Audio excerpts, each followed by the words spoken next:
પાંડવા 19 જિલ્લા પંચાયતની અંદર અપક્ષમાં ઉમેદવારી નોંધાઈ હતી અને આજે સાબિત પણ કરવામાં આવ્યું છે કે યુવાન કભી સાધારણ નહીં હોતા.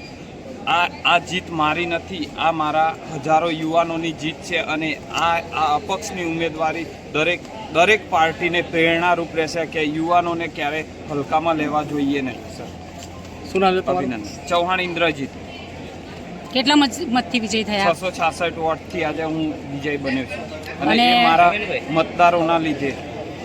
પ્રજાને શું કહેવા માંગશો? બસ હું હંમેશા પ્રજાની વચ્ચે જ રહીશ અને પ્રજાની સાથે જ આમ પણ વર્ષોથી બધી પ્રજાની વચ્ચે જ હતો અને પ્રજાના જ કામ કરતો હતો, જેને લઈને આજે મને આ પરિણામ મળ્યું છે.